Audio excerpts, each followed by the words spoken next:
Hello viewers, welcome to TriStar channel. So இப்போ இந்த வீடியோல நம்ம பார்க்க போறது tips for solving flow based puzzles. So this type of questions வந்து will be asked in all the competitive exams, especially இப்போ வந்து banking examல வந்து நிச்சயமா previous yearsலயும் கேட்டிருக்காங்க, இப்போ வர எக்ஸாம்ஸ்லயும் கேட்கறதுக்கு சான்சஸ் இருக்கு. ஸோ அதுக்கு வேண்டியான டிப்ஸ் தான் நான் சொல்ல போறேன் நான். ஸோ இப்போ ரீசெண்டாக வரப்போகிற upcoming exams that is SBI PO and IBPS clerk எக்ஸாம்ஸ்லாம் வந்து நிச்சயமாக இதை கேட்பாங்க. ஸோ இந்த டிப்ஸ் வந்து ரொம்ப யூஸ்ஃபுல்லாக இருக்கும் for flow based puzzles. So நம்மளோட ஃபர்ஸ்ட் ஸ்டெப் வந்து என்னன்னு பார்த்தீங்கன்னா, the first and the important point வந்து என்னன்னா is read all the instructions given in the question very carefully and make notes on it. ஓகேவா, அந்த கொஸ்டின்ல கொடுத்துருக்க எல்லா இன்ஸ்ட்ரக்ஷன்ஸும் வந்து எல்லா லைன்ஸுமே வந்து நம்ம தரோவாக ரீட் பண்ணிவிட்டு அதில் பாயிண்ட்ஸ் எல்லாமே வந்து நம்ம நோட் டவுன் பண்ணிக்கணும். So that's one of first base ஆன பாயிண்ட். ஓகேங்களா, ஸோ இந்த கொஸ்டினை வந்து ஃபஸ்ட் நம்ம நல்லா தரோவாக ரீட் பண்ணிவிட்டு அந்த பாயிண்ட்ஸ்லாம் வந்து நம்ம நோட் டவுன் பண்ணிக்கணும். So second one is to not assume anything. நம்மளாவே ஓனாகவே எதுவுமே அசியூம் பண்ணக்கூடாது. அந்த கொஸ்டினில் என்ன கொடுத்துருக்காங்களோ அதை தான் நம்ம எக்ஸாக்டாக பாயிண்ட்ஸை நோட் பண்ணுமே தவிர்த்து நம்மளா இப்படி இருக்குமோ அப்படி இருக்குமோன்றது தான் நம்ம அசம்ஷனுக்கு வரவே கூடாது. நெக்ஸ்ட் பாயிண்ட் வந்து read it thoroughly and note down the following points. So அது என்னென்ன ஃபாலோயிங் பாயிண்ட்ஸ்ன்ட்டு இப்போ பார்க்கலாம். ஸோ தி ஃபர்ஸ்ட் பாயிண்ட் வந்து how many parameters the puzzle has. So first வந்து நம்ம note down, we have to note down எத்தனை பேராமீட்டர்ஸ் இருக்குன்ட்டு அந்த பசிலில் நம்ம நோட் டவுன் பண்ணிக்கணும்.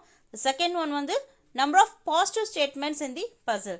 ஸோ என்னென்ன பாசிட்டிவான ஸ்டேட்மெண்ட்ஸ், க்ளூஸ் அதெல்லாம் வந்து என்னென்ன இருக்கோ நம்ம அதை நோட் டவுன் பண்ணிக்கிறோம். தேர்ட் வந்து number of independent statements or dependent statements. And fourth one வந்து check the pattern of questions. Pattern of the question நம்ம செக் பண்ணோம் வெதர் இட் இஸ் டைரக்டாக கொடுத்துருக்காங்களா ஓ கேல்குலேட்டிவாக கொடுத்துருக்காங்களான்ட்டு. ஃபிஃப்த் ஒன் வந்து check the options. So options நம்ம check பண்ணி கூட அதுக்கேற்ற மாதிரி கூட நம்ம இது பண்ணி பார்க்கலாம். So check the option whether அந்த ஆப்ஷன்ஸ் வந்து டேரெக்டாக இருக்கா இல்லை வந்து ட்ரிக்கியாக இருக்கான்ட்டு செக் பண்ணணும். So these are the 5 points. So first one வந்து how many parameters the puzzle has. Second one, number of positive statement in the puzzle. Third one is number of independent statements or dependent statements. Fourth one is checking the parameter of the questions whether it is direct or calculative. And fifth one is checking the option whether it is direct or tricky. So in the 5 points on this is very important for solving the flow based puzzles. So next point வந்து பாத்தீங்கன்னா to convert all these statements, என்னென்ன ஸ்டேட்மெண்ட்ஸ்லாம் அவங்க கொடுத்துருக்காங்களோ into a shortened notes so that you need not read it again and again. So ஒரு கொஸ்டினை ஒரு தடவை read பண்ண போதே அது என்னென்ன பாயிண்ட்ஸ் எல்லாம் இருக்கோ அதை நல்லா நோட்ஸாக நம்ம எடுத்து வச்சுக்கணும். ஸோ அகெயின் வந்து நம்ம ரீட் பண்ணது வந்து it will waste of time. So to save your time வந்து you have to note the points then and there. ஒரு பாயிண்ட் நம்ம படிக்கணும்னா அதுக்கேற்ற ஒரு சார்ட் மாதிரி ஒரு ஃப்ளோ சார்ட் மாதிரி நம்ம போட்டு நோட் பண்ணி வச்சுக்கணும். So it be very useful for us. So it saves our time. So இந்த ஸ்டேட்மெண்ட்டை பேஸ் பண்ணி ஒரு சின்ன எக்ஸாம்பிள் உங்கள் அண்டர்ஸ்டாண்டிங்காக. For example, Geeta lives 2 floors above Malini. So Malini இருக்கிற ஃப்ளோர்லேருந்து பார்த்தீங்கன்னா ஒரு 2 floors above வந்து கீதா வந்து இருக்கிறாங்க. ஸோ இது ஒரு சின்ன ஒரு ஃப்ளோ சார்ட்டாக பண்ணி போட்டு நம்ம வச்சுக்கணும். நீங்கள் அந்த சின்ன சின்ன பாயிண்ட்ஸ் எல்லாம் ஸோ லாஸ்ட்டாக வந்து ஒரு டேப்லோ காலமாக ஒரு பேராமீட்டராக நீங்கள் எழுத எல்லா பேராமீட்டர்ஸு டேப்லோ காலமாக போடும்போது உங்களுக்கு ரொம்ப யூஸ்ஃபுல்லாக இருக்கும், ரொம்ப ஈஸியாக இருக்கும். And it also saves your time. ஓகேவா, ஸோ இந்த மாதிரி காம்படிட்டிவ் எக்ஸாம்ஸில் டைம் சேவ் பண்ணதுக்கு தான் இந்த மாதிரி சின்ன சின்ன notes. The next point is make the format for making arrangements. Suppose வந்து எத்தனை பேராமீட்டர்ஸ் இருக்குன்னு நோட் பண்ணிவிட்டு அதை வந்து ஒரு டேப்லோ காலமாக போட்டு நம்ம பண்ணோன்னா இன்னும் நம்மளுக்கு வந்து கிளியரான சார்ட் நம்மளுக்கு கிடைக்கும். ஸோ ஃபார் எக்ஸாம்பிள் பார்த்தீங்கன்னா there are 6 floors and 3 parameters கொஸ்டினில் மென்ஷன் பண்ணியிருக்காங்கன்னு வைங்களேன். So draw a tableau column, floors, parameters, 3 parametersக்கு 3 columns you have to draw. parameter 1, parameter 2, parameter 3 and 6 rows வரும். 6 rows வந்து 6 floors-ன்றது. ஸோ அவங்க கொடுத்துருக்கிற பாயிண்ட்ஸ் ஒரு ஸ்டேட்மெண்ட்டும் வந்து நம்ம வந்து அந்த பேராமீட்டர்ஸை வந்து வச்சு நம்ம எழுதிக்கலாம்.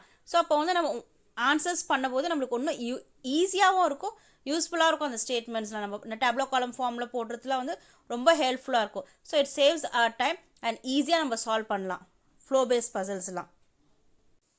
ஸோ நெக்ஸ்ட் பாயிண்ட் பார்த்தீங்கன்னா start arranging the concurrent statements. So similar statements are இருக்கிறதுல வந்து start arrange பண்ணணும் அதை.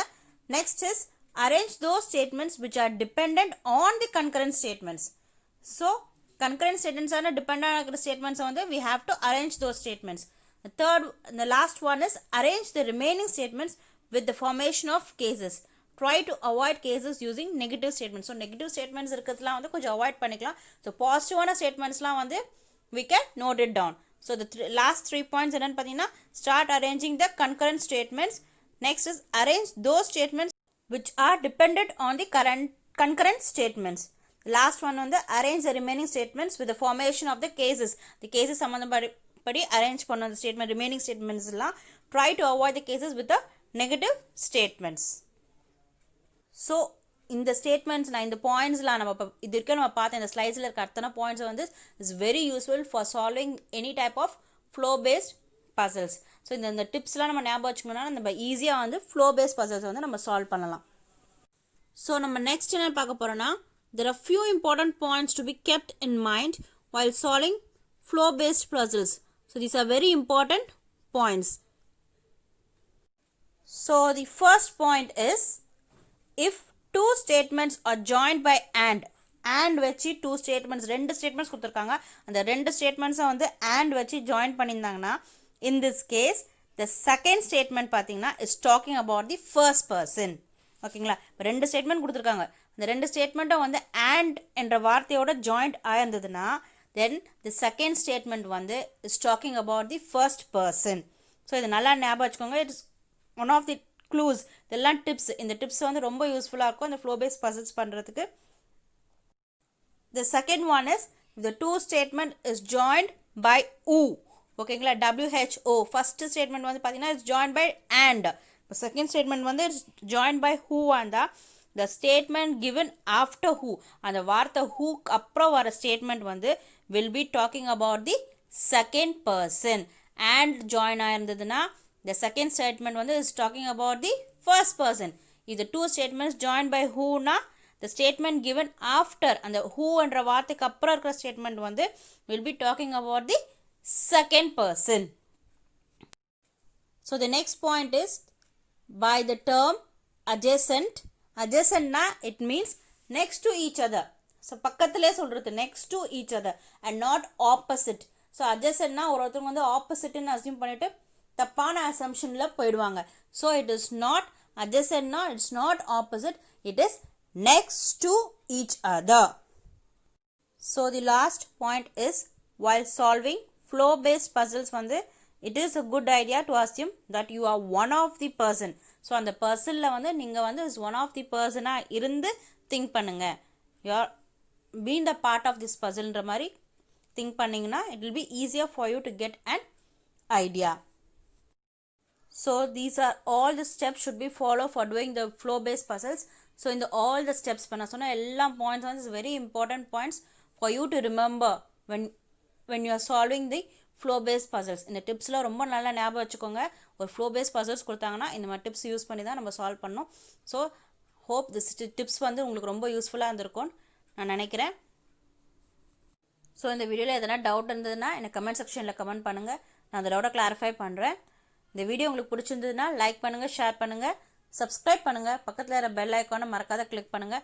அப்போ தான் நாங்கள் போடுற அப்டேட்ஸ் உங்களுக்கு வந்து ரீச் ஆகும். தேங்க்யூ ஃபார் வாட்சிங்.